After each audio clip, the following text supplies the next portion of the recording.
ओम श्री परमात्मने नमः। तृतीयोध्याय श्लोक 6 से 8।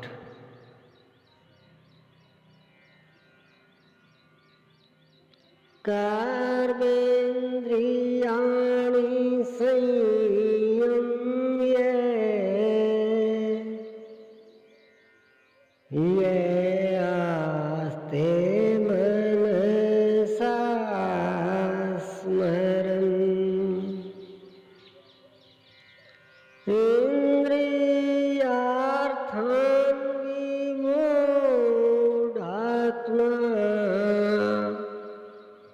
मिथ्याचारः स उच्यते। इतने पर भी विशेष रूप से मूढ़ लोग जो कर्मेंद्रियों को हठ से रोककर इंद्रियों के भोगों का मन से स्मरण करते रहते हैं, वे मिथ्याचारी हैं, पाखंडी हैं, न कि ज्ञानी।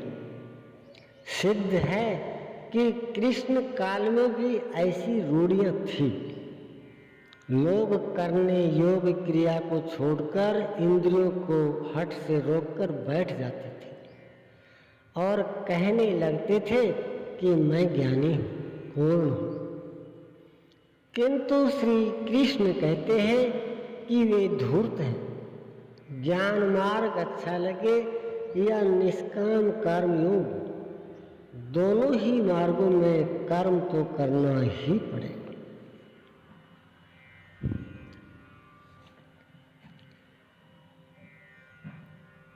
यास्त्विन्द्रियाणि मनसा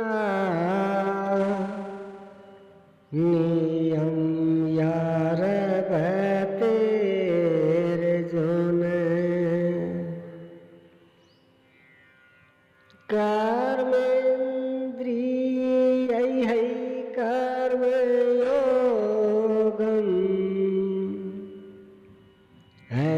शक्तः सर्वशिष्यते।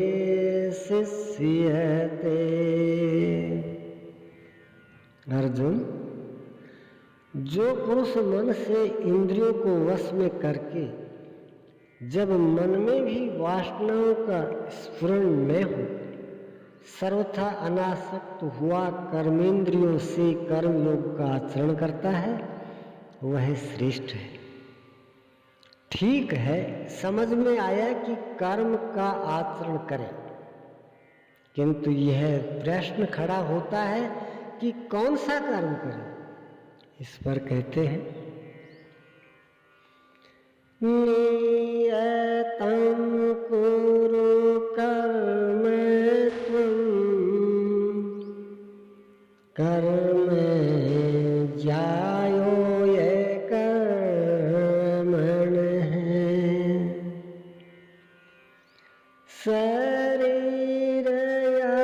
शरीरयात्रापि च ते न प्रसिद्धेत कर्मणः। अर्जुन, तो निर्धारित किए हुए कर्म को कर, अर्थात कर्म तो बहुत से हैं, उनमें से कोई एक चुना हुआ है, उसी नियत कर्म को कर। कर्म न करने की अपेक्षा कर्म करना ही श्रेष्ठ है, इसलिए कि करते रहोगे, थोड़ी भी दूरी तय कर लोगे तो जैसा पीछे बता आए हैं, महान जन्म मरण के भय से उद्धार करने वाला है, इसलिए श्रेष्ठ है। कर्म न करने से तेरी शरीर यात्रा भी सिद्ध नहीं हो। शरीर यात्रा का अर्थ लोग कहते हैं शरीर निर्वाह है। कैसा शरीर निर्वाह है? क्या आप शरीर हैं?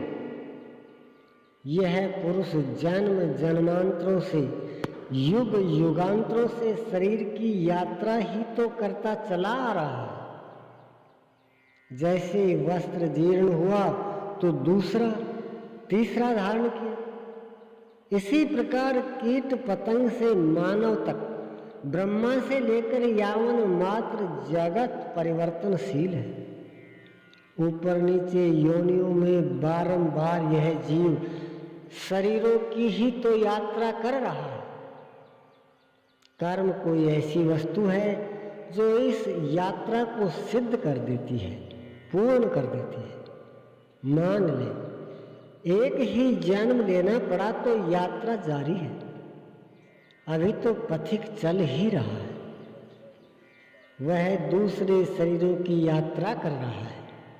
यात्रा पूर्ण तब होती है जब गंतव्य आ जाए। परमात्मा में स्थिति के अनंतर इस आत्मा को शरीरों की यात्रा नहीं करनी पड़ती, अर्थात शरीर त्याग और शरीर धारण वाला क्रम समाप्त हो जाता है। अतः कर्म कोई ऐसी वस्तु है कि इस पुरुष को पुनः शरीरों की यात्रा नहीं करनी पड़ती।